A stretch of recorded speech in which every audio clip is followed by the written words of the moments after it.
Guys, it's Britt. Tonight we're here with a good old-fashioned rant. I had some things that I came across lately that are a little frustrating, so I figured I would come and share my thoughts with you guys. So if you're interested, please keep watching.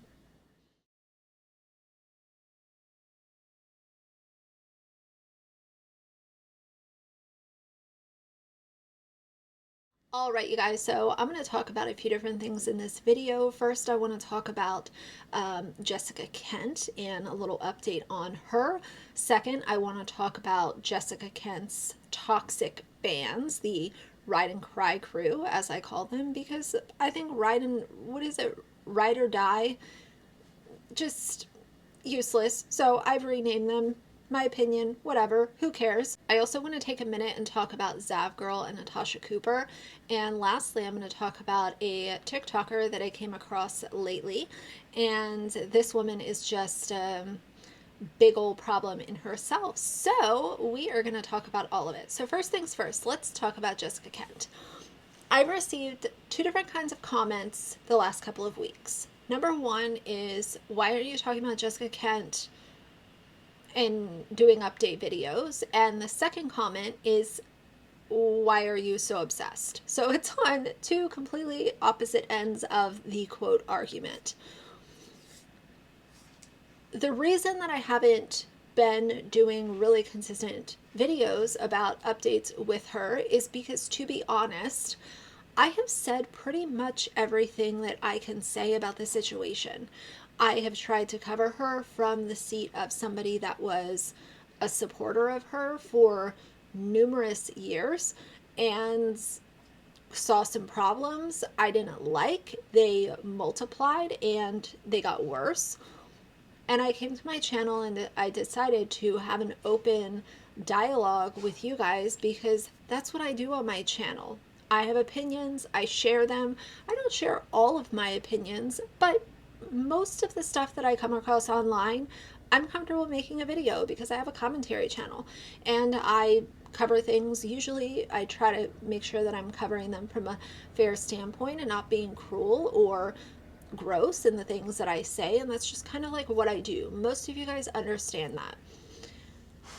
When it comes to her, though, there hasn't really been anything new that has come out for me to give an opinion on. She did put out two TikToks today that I will talk about for 1 second.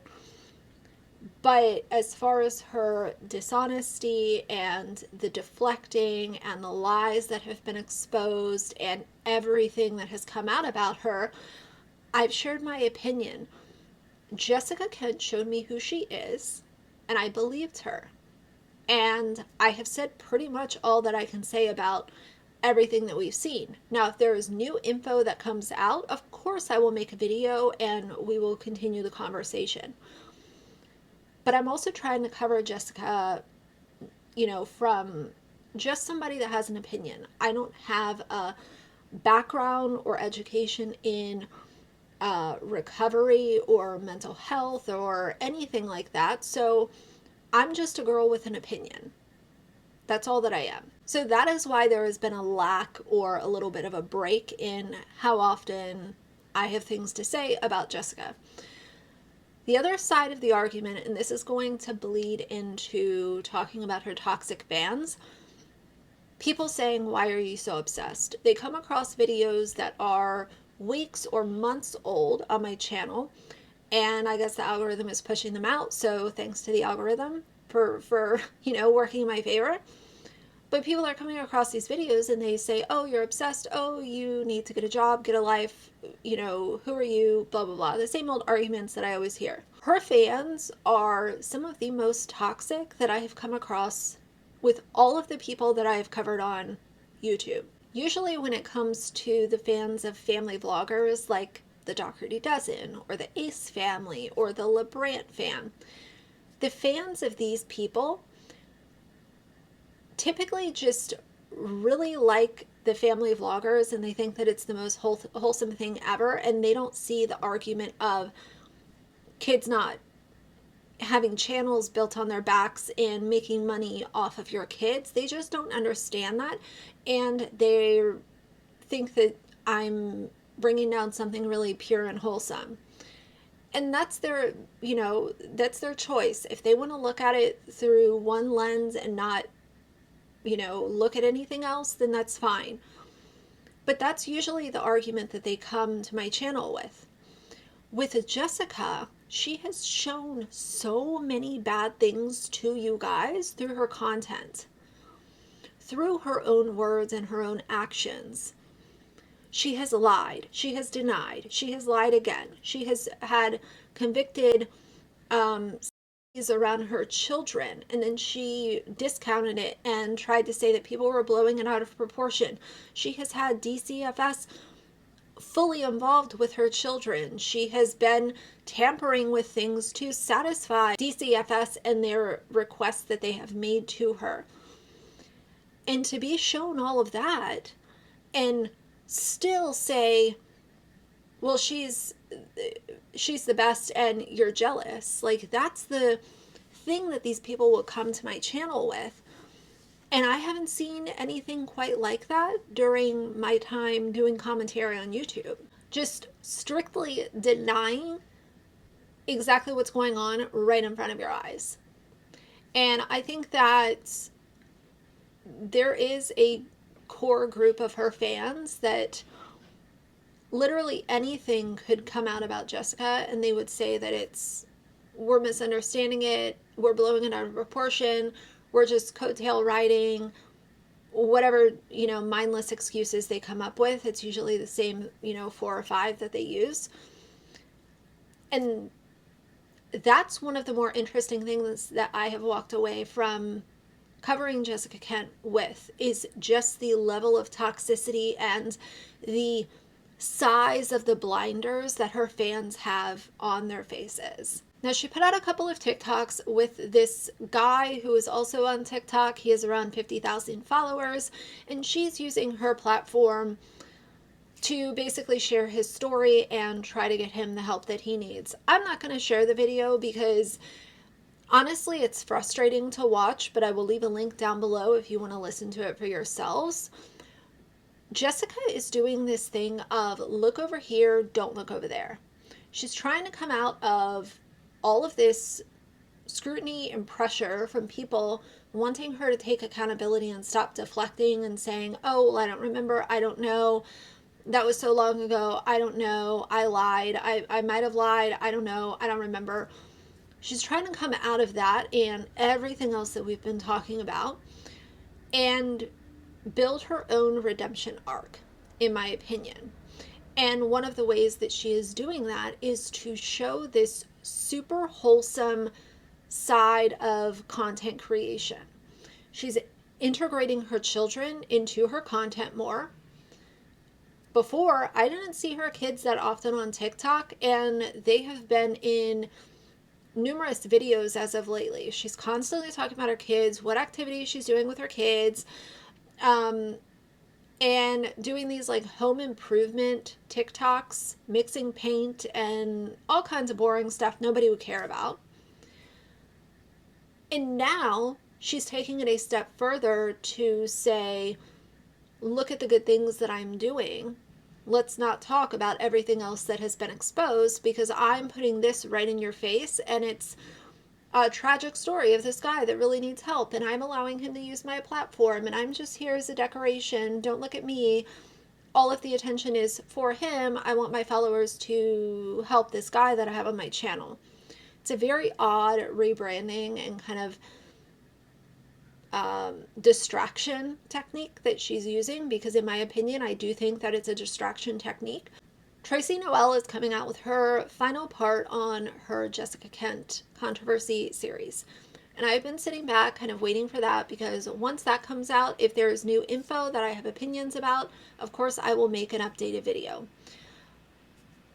But as we wait for that to come out, and once in a while if I, watch one of the few pieces of content that Jessica has put out, as a former fan and somebody who is acknowledging the lies that have been exposed, I look at her and I have a hard time watching her content now, because I can't unsee everything that I have seen over the last few months. And I think, like I said earlier in the video, I think that she showed us exactly who she is, and I chose to believe her. So building her own redemption arc and trying to rebrand and help people and do all these wonderful things, I think typically that might have been welcomed. But the problem is that she has not actually addressed and been honest about the things that people have literally been screaming from the rooftops. That's the problem. Next, I want to talk for a minute about Zavgirl and Natasha Cooper. I've done other videos, I'll link them down below. If you're like, why in the world are you so upset with these two people? They are two of the most deplorable individuals that I've ever come across on YouTube.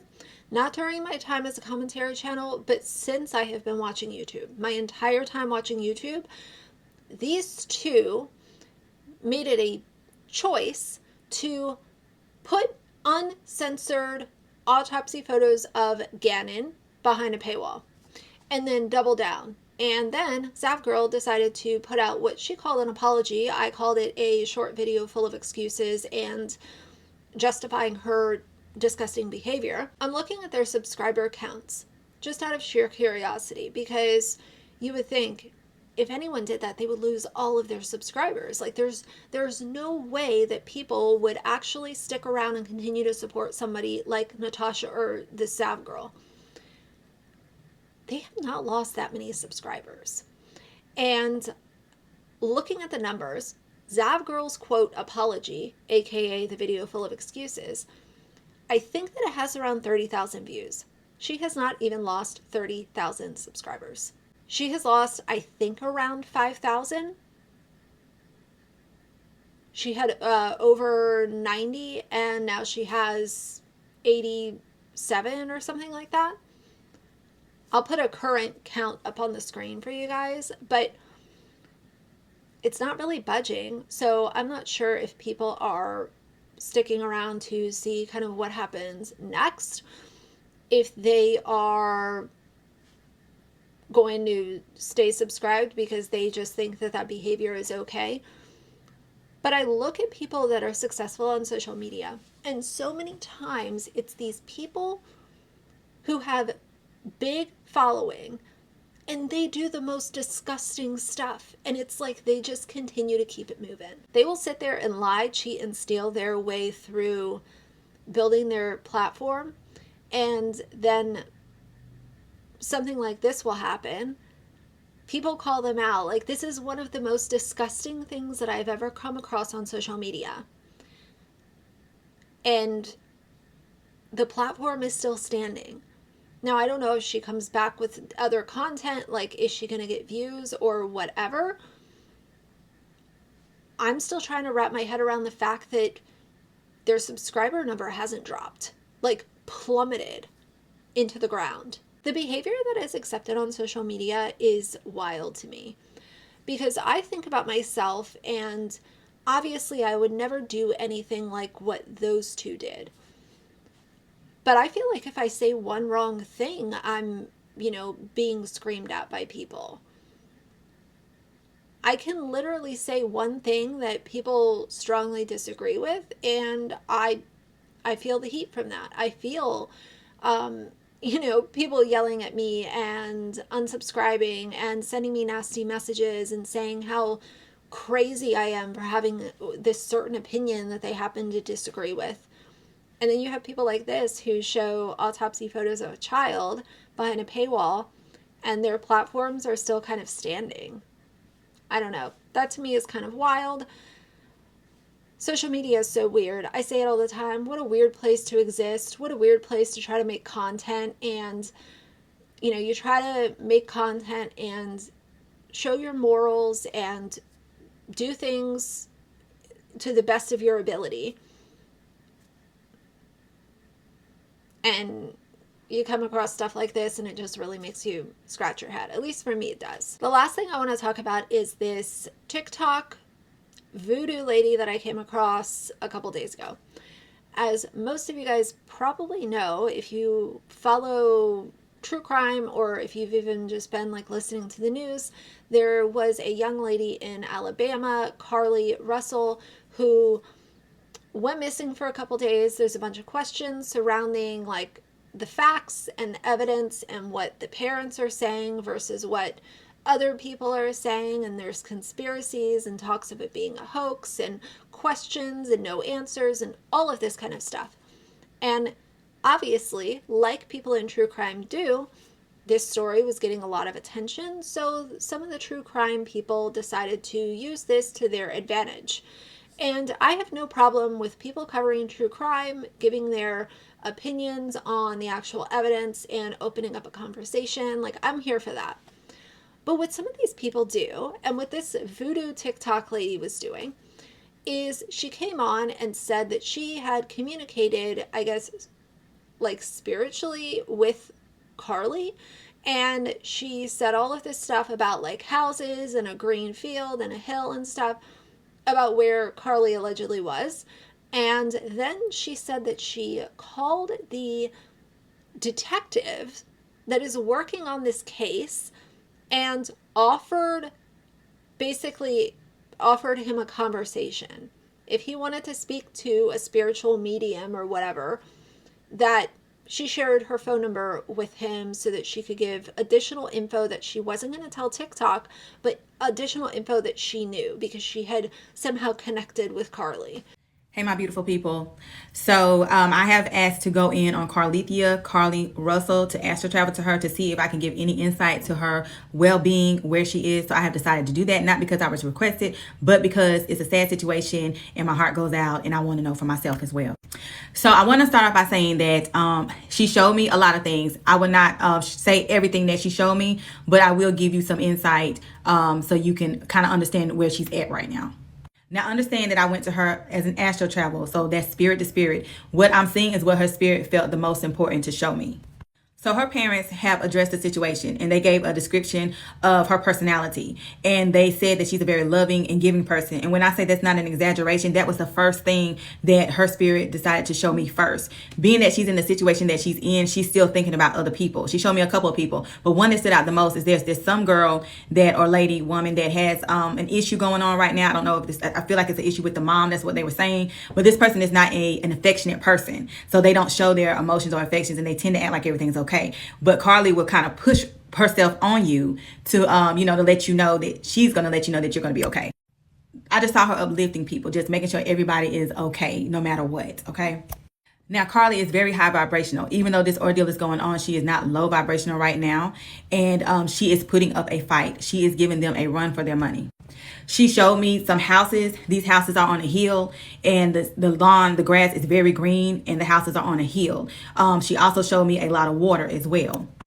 Okay, so these people that have abducted her, they are amateurs, okay? Carly, these people, they are aware that the search is out here. They were not banking on the search being this big, okay? So they're like, they're going crazy right now because they're afraid that they're going to get caught. They did not act alone. It's like somebody paid them to do this. And like I said, they're amateurs. Carly is putting up a fight, okay? She is giving them a run for their money. And at the moment, from what I saw from her, she is very much still alive. They are shook right now. They feel that they are going to get caught.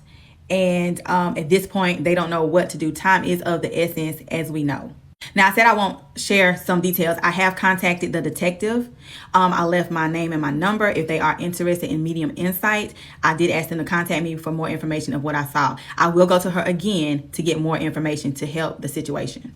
Now, y'all can say what you want to say about tarot readings and all of those things, like psychics and mediums and stuff. I think we all have a little bit of an opinion, whether you're fully invested, you believe some of it, you don't believe any of it, whatever, that's your choice.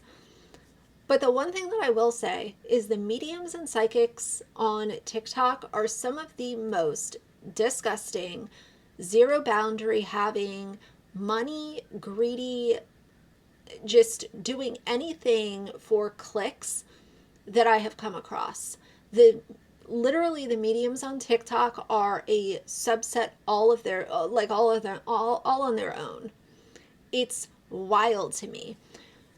So she put out this video and then people basically called her out, like, why are you wasting resources? Why would you do that? This is ridiculous. And what did she do? Just like everybody else, she doubled down and basically said that people were just hating on her and they had no right to have that opinion. So, these mediums do this all the time. It's the flawed morals for me. It's the literally using victims of crimes as a way to build your platform, and you're spouting out a bunch of nonsense. You're not even following the evidence or the facts of the case. You're just saying that you connected spiritually with someone and you have a bunch of info that is top secret and nobody else is going to be able to have access to this info. I think that it's disgusting, and I think it's a slap in the face to victims' families that are possibly coming across this content and being upset all over again because you're talking about their loved one and you're using it as a way to build your bottom line. Disgusting. So I think that's enough ranting for this evening. Tell me how you guys feel about all of this. And by the way, I am going to film my reaction to your all's unpopular opinions. I got a little behind on filming, but that is coming very soon. But nevertheless, for now, if you like the video, please have a like and a comment. And if you'd like to see more from me in the future, please subscribe. I'll see you guys soon. Bye.